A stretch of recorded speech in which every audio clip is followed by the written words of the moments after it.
In the bone-chilling silence of the Tehran night, where the cold stone corridors of Evin Prison echo with the sound of iron chains dragging across the floor, we begin to unfold one of the darkest and most haunting chapters of modern history, the SAVAK files.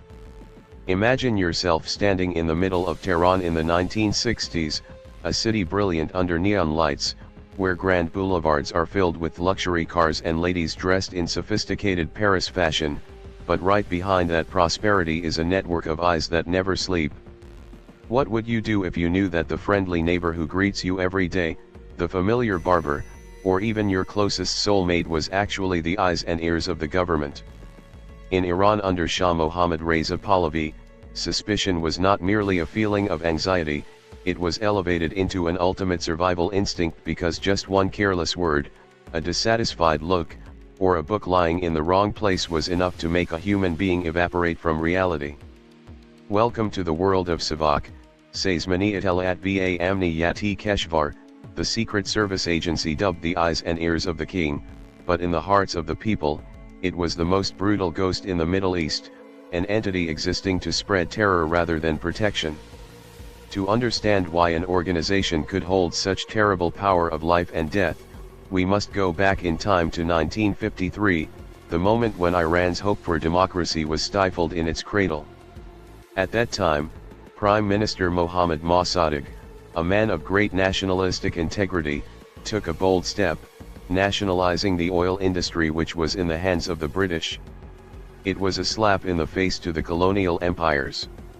And then, in the darkness of global political conspiracies, the American CIA and British MI6 orchestrated Operation Ajax, a devastating coup to overthrow Mossadegh and return the Shah to absolute throne.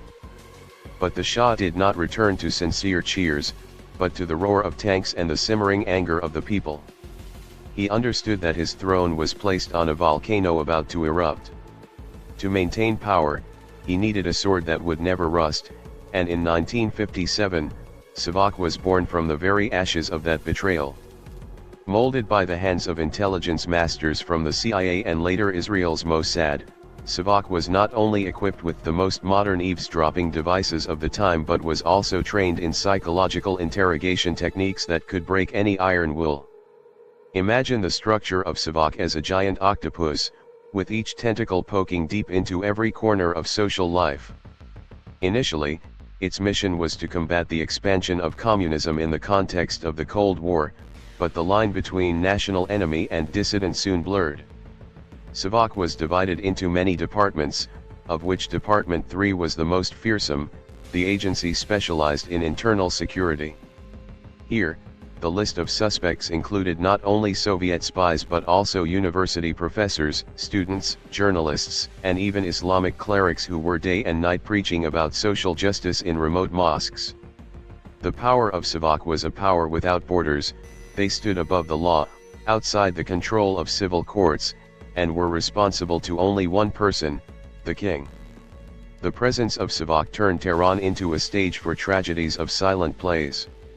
In the luxury cafes on Le Lazare Street, people talked about the weather, Western music, the latest Hollywood movies, but absolutely no one dared to mention oil prices or royal policies. Because the man nonchalantly reading a newspaper at the next table could be an undercover agent recording your every nuance of expression. A talented medical student could be taken away right in the middle of a lecture just for being found possessing a leaflet calling for reform. These technical disappearances happened so frequently that they became a part of life, a silent pain that no one dared to name. Furthermore, this dark shadow even reached beyond Iran's borders. Iranian students in Paris, London, or Washington, D.C. always lived in fear, knowing that the cultural staff at the embassy were actually SAVAK spies, those ready to blacklist their names and send them back to Tehran, causing their families at home to suffer the consequences. But the true hell did not lie in air-conditioned offices or brilliant boulevards, it hid behind the stone walls of Evin Prison and Amniyat-e Prison. This was where the concept of human was systematically stripped away. When walking through those rusty iron gates, prisoners no longer had names, only numbers. SAVAK interrogators elevated torture to a level of cruelty that history wishes to deny. They did not just use whips or electric shocks, crude things, but used absolute isolation and psychological torture. They forced prisoners to stand continuously for many days until their legs were swollen and their minds were in turmoil. They played recordings of the painful screams of women and children over loudspeakers, whispering in the prisoner's ear that those were the screams of their mother or daughter being interrogated in the next room. There were methods like the Apollo bed, a sophisticated electric torture device designed to cause maximum pain without leaving too obvious scars on the body, aiming to bring the prisoner before the media to read voluntary confessions. The story of SAVAK cannot be told without mentioning the changes in Iran during the 1970s. When oil prices skyrocketed, the Shah immersed himself in the dream of a great civilization. He organized the 2,500-year celebration of the Persian Empire at Persepolis with extreme luxury, inviting heads of state to banquets while many rural parts of Iran still wallowed in poverty.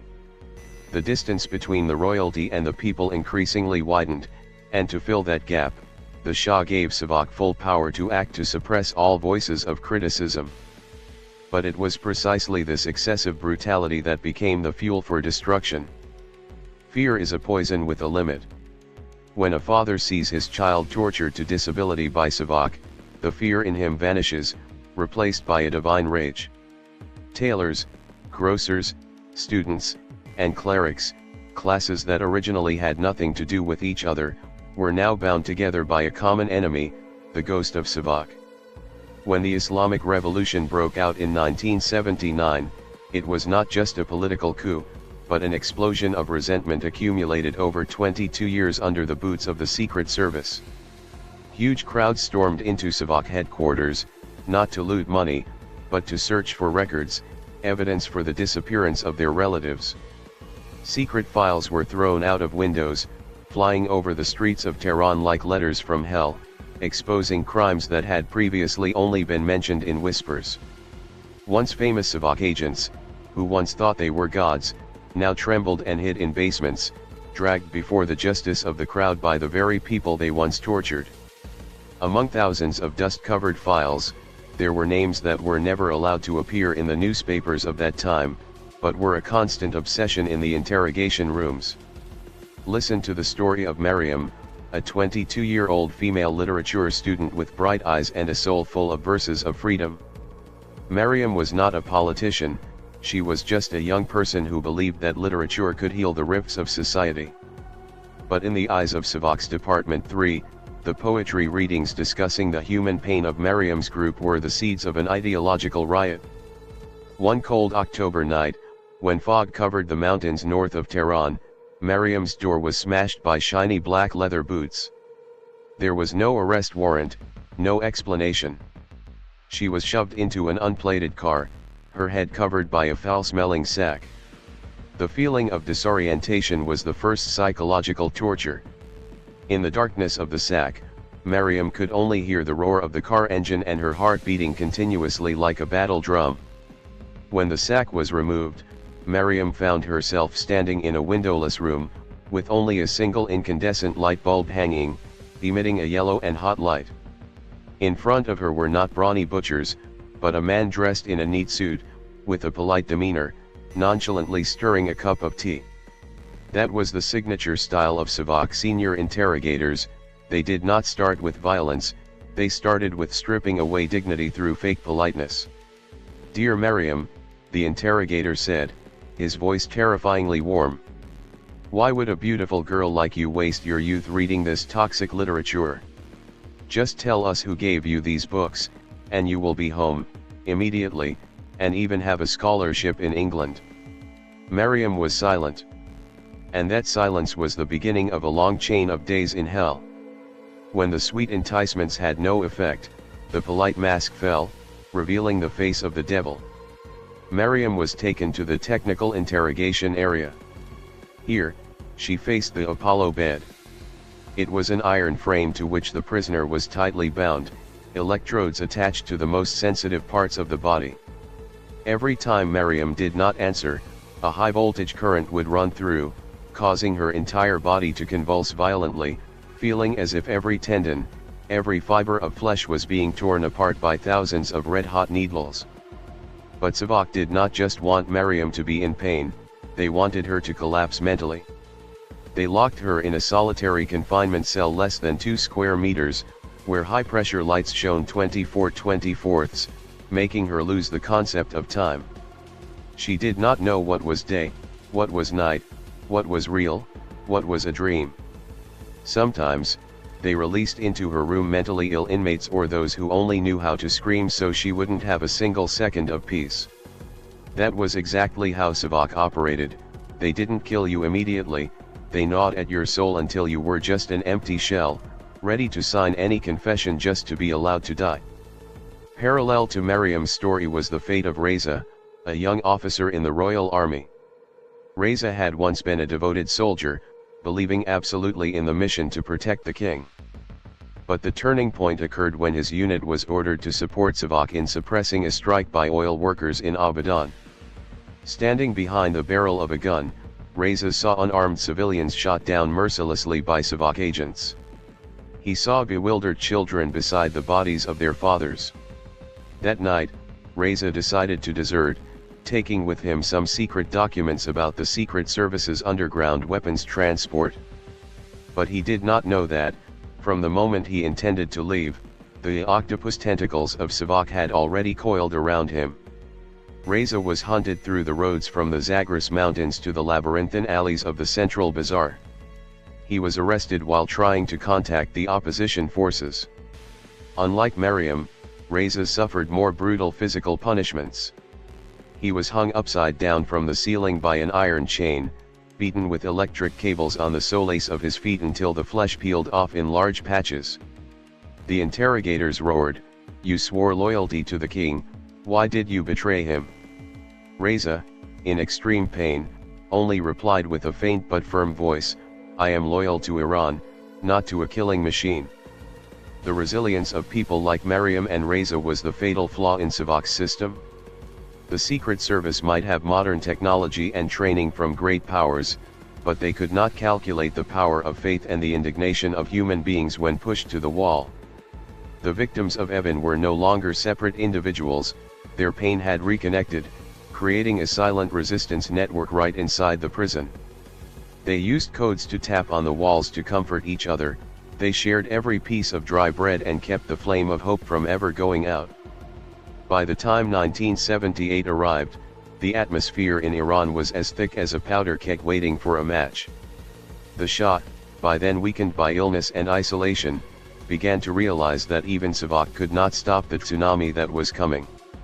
He tried to make late concessions, dismissing some notorious Secret Service generals, but everything was too late. Nasseri, the head of SAVAK for more than a decade, was dismissed as a scapegoat. But for the people, Nasseri was not just an individual, he was the symbol of an evil system. Huge protests broke out in Tehran, Shiraz, and Isfahan. The cry of death to SAVAK echoed through the boulevards, drowning out even the G3 rifles of the army. Observe a morning in January 1979, when the plane carrying the Shah left the Mehrabad airport runway for a life in exile. It was a historical moment. The greatest ghost had left, leaving behind a power vacuum and total chaos. SAVAK agents, those who once swaggered in luxury cars, now hurriedly burned documents, destroyed evidence, and looked for a way to escape. But the people did not forget. They flooded into the SAVAK headquarters in central Tehran. It was an unbelievable sight, tens of thousands of unarmed people smashed the strongest iron gates. They did not go in there for money. They went in there to find the truth. In the dark basements, people found interrogation rooms still lingering with the smell of blood and chemicals. They found giant filing cabinets containing the secrets of millions of lives. And even more heartbreaking, they found prisoners like Maryam and Reza, those who had been imprisoned in darkness for many years, now bewilderedly stepping out into the light, their eyes blinded by the sunlight that they thought they would never see again. The revolutionary trials that followed took place quickly and fiercely. The supreme leaders of SAVAK were brought to public trial. Those who once tortured Maryam now had to face their own victims in the dock. But history always contains paradoxes. Many SAVAK files were never fully published, and some mid-level agents were quietly retained to serve the new security apparatus of the next regime, a testament to the fact that intelligence tools always have a persistent vitality far beyond any political institution. Concluding the story of SAVAK, we look back at today's Iran with scars that have never truly healed. SAVAK is dead, but its ghost still lurks in the memories of every Iranian family, in late-night stories about an era when suspicion killed kindness. That is the lesson of absolute power: when you build an empire on fear, you are actually building a grave for yourself.